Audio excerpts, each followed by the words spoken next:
Prajwal Revanna passport ರದ್ದತಿಗಾಗಿ ಪಿಎಂಗೆ CM ಎರಡನೇ ಬಾರಿ ಪತ್ರ ಬರೆದ ವಿಚಾರ. ಕಲಬುರಗಿಯಲ್ಲಿ ಕೇಂದ್ರ ಸಚಿವ ಪ್ರಹ್ಲಾದ್ ಜೋಶಿ ಹೇಳಿಕೆ, ಪಾಸ್ಪೋರ್ಟ್ ರದ್ದುಪಡಿಸಲು ಅದರದೇ ಆದ ಪ್ರಕ್ರಿಯೆಗಳಿವೆ.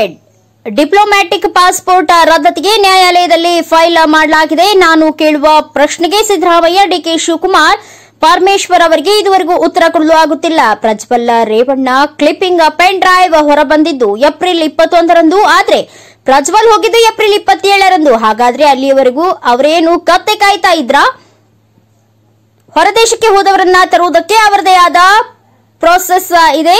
ಭಾರತ ಸರ್ಕಾರ ಕಾನೂನು ಪ್ರಕಾರ ಏನ್ ಮಾಡಬೇಕು ಮಾಡುತ್ತಿದೆ. ರಾಜ್ಯ ಸರ್ಕಾರಕ್ಕೆ ಸಹಕಾರ ನೀಡಲು ತಯಾರಿದೆ. ಪತ್ರ ಬರೆದ ತಕ್ಷಣ ಪಾಸ್ಪೋರ್ಟ್ ರದ್ದಾಗಬೇಕು ಅಂತಲ್ಲ, ಅದನ್ನ ಬಿಜೆಪಿ ಮೇಲೆ ಹಾಕುವ ಪ್ರಯತ್ನ ಮಾಡಲಾಗುತ್ತಿದೆ. ಒಕ್ಕಲಿಗ ಸಮುದಾಯದ ವೋಟ್ ಮೇಲೆ ಕಣ್ಣಿಟ್ಟು ಅಲ್ಲಿ ಚುನಾವಣೆ ಮುಗಿಯುವವರೆಗೂ ಯಾವುದೇ ಕ್ರಮ ಕೈಗೊಂಡಿಲ್ಲ. ಇದು ಅತ್ಯಂತ ಗಂಭೀರ ಪ್ರಕರಣ. ಪ್ರಜ್ವಲ್ ವಿಚಾರಣೆ ಎದುರಿಸಲೇಬೇಕು.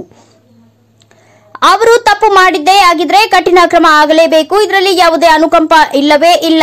ಕರ್ನಾಟಕ ಸರ್ಕಾರ ಇದರಲ್ಲಿ ತನಿಖೆಗಿಂತ ಹೆಚ್ಚು ರಾಜಕಾರಣ ಮಾಡಲು ಹೊರಟಿದೆ. ಕಲಬುರಗಿಯಲ್ಲೇ ಕೇಂದ್ರ ಸಚಿವ ಪ್ರಹ್ಲಾದ್ ಜೋಶಿ ಹೇಳಿಕೆ. ವೇದಮೂರ್ತಿ, ಎನ್ಕೆಎಸ್ ಟಿವಿ4 ನ್ಯೂಸ್, ಕಲಬುರಗಿ. ಡಿಪ್ಲೊಮ್ಯಾಟ್ ಪಾಸ್ಪೋರ್ಟ್ ಇದ್ದಾಗ ರದ್ದು ಮಾಡಲಿಕ್ಕೆ ಅದರದ್ದೇ ಆದಂಥ ಪ್ರೊಸೆಸ್ ಇದೆ ಮತ್ತು ಡಿಪ್ಲೊಮ್ಯಾಟ್ ಪಾಸ್ಪೋರ್ಟ್ ಈಗ ಹೈಕೋರ್ಟ್ನಲ್ಲಿ FIR ಇತ್ಯಾದಿ ಫೈಲ್ ಮಾಡಿದ್ದಾರೆ. ಆ ಕೇಳೋ ಪ್ರಶ್ನೆಗೆ ಇವತ್ತಿನ ತನಕ ಸಿದ್ದರಾಮಯ್ಯ, ಡಿಕೆ ಶಿವಕುಮಾರ್ ಮತ್ತು ಪರಮೇಶ್ವರ್ ಅವರು ಉತ್ತರ ಕೊಟ್ಟಿಲ್ಲ. 21ನೇ ತಾರೀಕು ಈ ಎಲ್ಲ ಕ್ಲಿಪ್ಪಿಂಗ್ಸ್ಗಳು ಪೆನ್ ಡ್ರೈವ್, ಮೊದಲನೇ ಪೆನ್ ಡ್ರೈವ್ ಬಂದದ್ದು 21ನೇ ತಾರೀಕು. 21ನೇ ತಾರೀಕಿನಿಂದ ಪ್ರಜ್ವಲ್ ರೇವಣ್ಣ ಹೋಗಿದ್ದು 27, 28ನೇ ತಾರೀಕು. 8 ದಿವಸ ಏನು ಕತ್ತೆ ಕಾಯ್ತಿದ್ರು ನೀವು? ಉತ್ತರ ಯಾಕೆ ಕೊಡ್ತಾ ಇದ್ವಿ? ಯಾಕೆ ಅವ್ರ ಮೇಲೆ FIR ಮಾಡಿ ಅವ್ರನ್ನ ಡಿಟೈನ್ ಮಾಡಲಿಲ್ಲ ನೀವು? ಈಗ ಅಲ್ಲಿ ಹೋದ ನಂತರ ಯಾರನ್ನೇ ಆಧರಿಸಿಂದ ಅಲ್ಲಿ ಹೋದ ನಂತರ ಅವ್ರನ್ನ ಅಲ್ಲಿಂದ ತರೋದಕ್ಕೊಂದು ಪ್ರೊಸೆಸ್ ಇದೆ. ಭಾರತ ಸರ್ಕಾರ ಆ ಕಾನೂನಿನ ಪ್ರಕಾರವಾಗಿ ಏನು ಪ್ರೊಸೆಸ್ಸನ್ನು ಮಾಡಬೇಕು ಎಲ್ಲ ಮಾಡಿ ರಾಜ್ಯ ಸರ್ಕಾರಕ್ಕೆ ಸರ್ಕಾರ ಕೊಡಲಿಕ್ಕೆ ತಯಾರಿದ್ದೇ ಇದೆ. ಅದರ ಪ್ರಶ್ನೆಗಳು ನಾವು ಬರೋದ ತಕ್ಷಣ ಆಗಬೇಕು, ಅದಕ್ಕೆ BJP ಮೇಲೆ ಅದನ್ನು ಹಾಕಬೇಕು.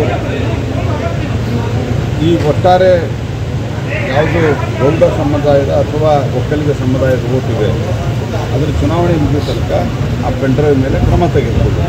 ಈಗ ಅದನ್ನು ಭಾಳ ದೊಡ್ಡ ಸದ್ದು ಕೇಂದ್ರ ಸರ್ಕಾರದ ಮೇಲೆ ಹಾಕಲಿಕ್ಕೆ ಸದ್ದು ಮಾಡುವ ಪ್ರಯತ್ನವನ್ನು ಮಾಡ್ತಾ ಇದ್ದಾರೆ. ಇದು ಅತ್ಯಂತ ಗಂಭೀರವಾದ ಪ್ರಕರಣ. ಪ್ರಜ್ವಲ್ ರೇವಣ್ಣ ವಿಚಾರಣೆ ಎದುರಿಸಲೇಬೇಕು ಮತ್ತು ಕಠಿಣ ಮಾಡಿದ್ದೇ ನಿಜವಾದರೆ ನ್ಯಾಯಾಲಯದಲ್ಲಿ ನಾಳೆ ಸಿದ್ಧಗೊಂಡ್ರೆ ಅತ್ಯಂತ ಕಠಿಣವಾದಂಥ ಕ್ರಮ ಆಗಬೇಕು. ಇದರ ಬಗ್ಗೆ ಯಾವುದೇ ರೀತಿ ಒಂದು ಅನುಕಂಪ ಯಾರಿಗೂ ಇಲ್ಲ. ಅದರ ಪ್ರಶ್ನೆ ಇರೋದು ಕರ್ನಾಟಕ ಸರ್ಕಾರ ಇದರಲ್ಲಿ ತನಿಖೆಗಿಂತ ಹೆಚ್ಚು ರಾಜಕಾರಣವನ್ನು ಮಾಡಲು ಹೊರಟಿದೆ. ಸರಿ, ಈಗ ಸಚಿವರೇ